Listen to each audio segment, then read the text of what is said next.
The biggest news that we are tracking for you right now comes in from Bangladesh. A Hindu businessman has been brutally attacked and hacked and then set on fire by miscreants in Bangladesh on Thursday, January 1st, 2026. The victim, identified as 50-year-old Khokon Chandra, was assaulted near Keurbhanga Bazar in Damudya in Shariatpur District on Wednesday, December 31st, 2025 at night time, while he was returning home after closing his shop. Nazrul Islam, a doctor at the emergency department of Shariatpur Sadar Hospital, said that Dash suffered multiple injuries across his body, including a serious wound to his abdomen, along with burn injuries on his face, hand and heads. His wife Seema Das actually said that the family could not understand why he was targeted. She claimed that the husband actually recognized two of the attackers, which is why they tried to kill him. Let's in fact take a look at what actually happened to Khokon Das. And let's take a look at this person who has again been targeted in Bangladesh, which is seeing a lot of unrest these days. There's a lot of violence in the country, and the situation of law and order seems to be dwindling over there. So let's look at how Khokon Das was attacked in Bangladesh. What are the details of the victims? Over here you can look at those visuals that are coming in. The victim details are that he was a 50-year-old Hindu businessman from the Tiloi village in Shariatpur district of Bangladesh. The second detail is that he owns a pharmacy and mobile banking business in Keurbhanga Bazar. So the details are 50-year-old Hindu businessman, had two businesses, he was taking care of that personally. Then on December 31st, 2025, what happened? The incident and the location around 9:30 p.m. New Year's Eve near Keurbhanga Bazar in Damudya. This happened in the Shariatpur district. So this is where the entire incident actually happened. And at what time? At 9:30 p.m. And what exactly happened? While returning home in an auto rickshaw after closing his shop, he was intercepted by a mob. So when he closed his shop, he was intercepted by a mob over there, and then attackers beat him up. They stabbed him with sharp weapons, then doused him with petrol and set him on fire. Very similar incident that happened with Deepu Chandra Das. Again over here, Khokon Das also beaten up, stabbed with sharp weapons, then petrol is put on him and he is set on fire. How did he survive this entire incident?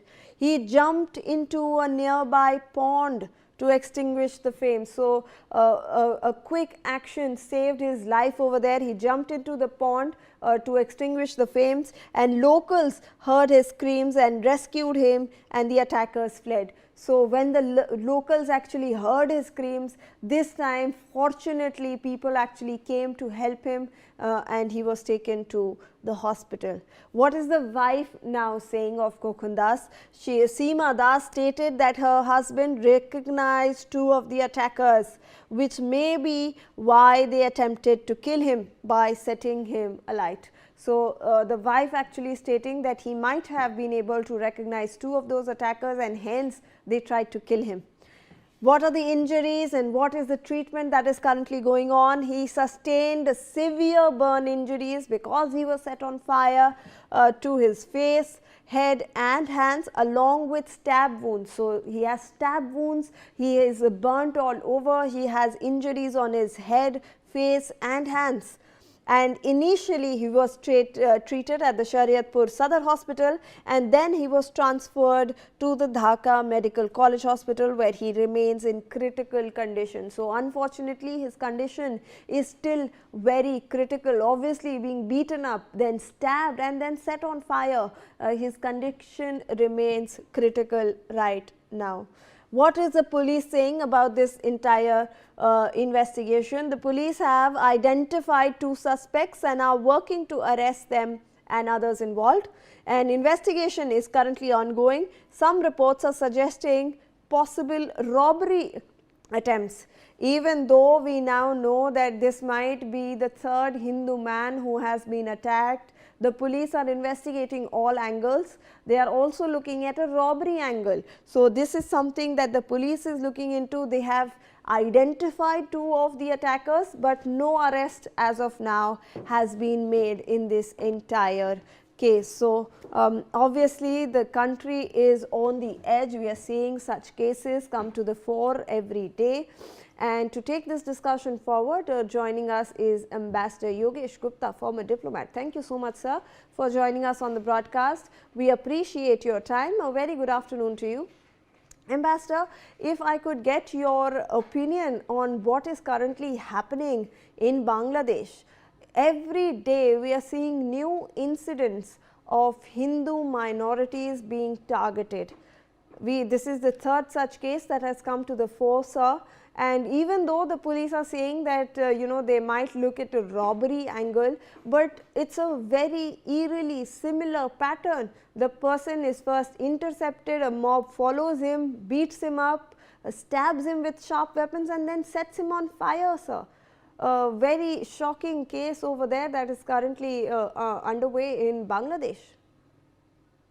Well, this is clearly a case of the government led by the regime led by Mr. Mohammad Yunus unable to control the violence that has taken place in Bangladesh, and most sadly, instead of instead of adopting some sort of a uniform policy or a even-handed policy towards various groups, they seem to be ignoring the concerns relating to security of Hindus, and they haven't taken any serious action to thwart this persecution of Hindus in Bangladesh. And unfortunately, such incidents, they are occurring. This is, as you said, this is the third such incident. Some people have already died, and also it's a pity that the countries of the West, such as America, who used to cry hoarse about denial of human rights in Bangladesh, who used to protest about the non-inclusive elections held earlier, they are now completely silent, and they are countries like the US are complicit in what is happening in Bangladesh. They are supporting Yunus behind the scenes. It's a very unfair situation. It's a very sad situation that country like Bangladesh, which was on a path of stability and growth under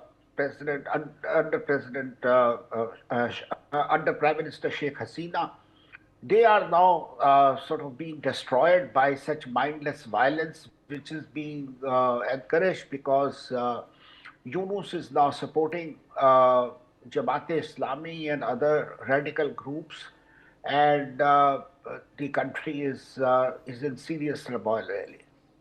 And so, when we are looking at Bangladesh, it's a country that is currently on the edge. Do you think this country can go to polls and hold free and fair elections as they are claiming in February, just 1.5 months to go, sir?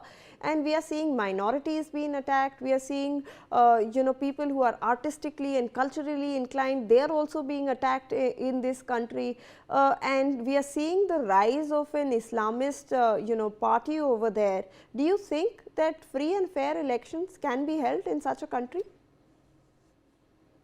I mean, a prerequisite for holding the elections is that the country should have peace and stability, and they should really allow all political parties, including the Awami League, to take part in the elections, because the Awami League represents a very important political party, a political force in Bangladesh, and if you exclude them from the political process, then obviously all the supporters of Awami League will feel deeply alienated, and they may resort to extremist methods and so on. So